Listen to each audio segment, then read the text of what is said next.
Le Grand Mold, Fournier.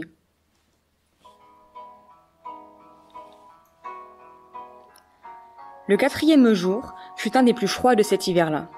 De grand matin, les premiers arrivés dans la cour se réchauffaient en glissant autour du puits. Ils attendaient que le poêle fût allumé dans l'école pour s'y précipiter. Derrière le portail, nous étions plusieurs à guetter la venue des gars de la campagne.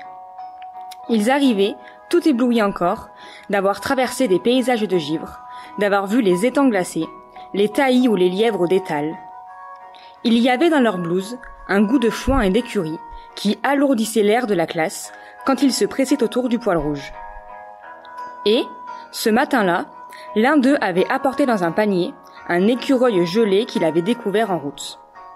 Il essayait, je me souviens, d'accrocher par ses griffes, au poteau du préau, la longue bête raidie. Puis la pesante classe d'hiver commença. Un coup brusque au carreau nous fit lever la tête.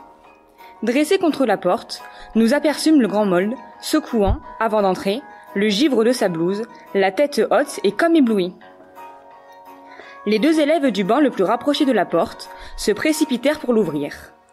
Il y eut à l'entrée comme une vague conciliabule que nous n'entendîmes pas, et le fugitif se décida enfin à pénétrer dans l'école.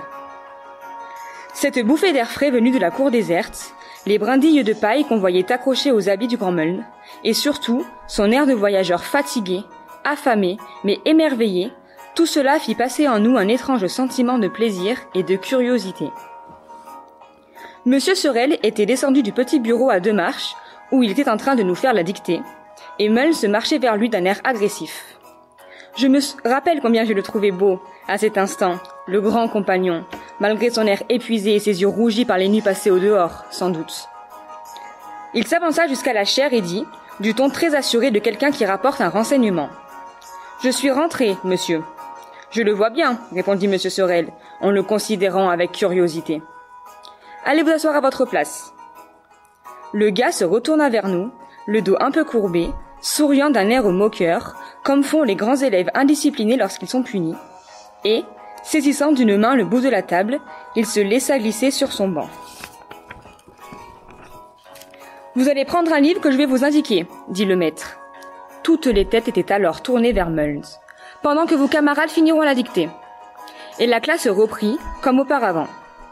De temps à autre, le Grand Meul se tournait de mon côté, puis il regardait par les fenêtres, d'où l'on apercevait le jardin blanc, cotonneux, immobile, et les champs déserts, où parfois descendait un corbeau. Dans la classe, la chaleur était lourde auprès du poêle rougi. Mon camarade, la tête dans les mains, s'accouda pour lire. À 2 reprises, je vis ses paupières se fermer et je crus qu'il allait s'endormir. « Je voudrais aller me coucher, monsieur, dit-il enfin, en levant le bras à demi.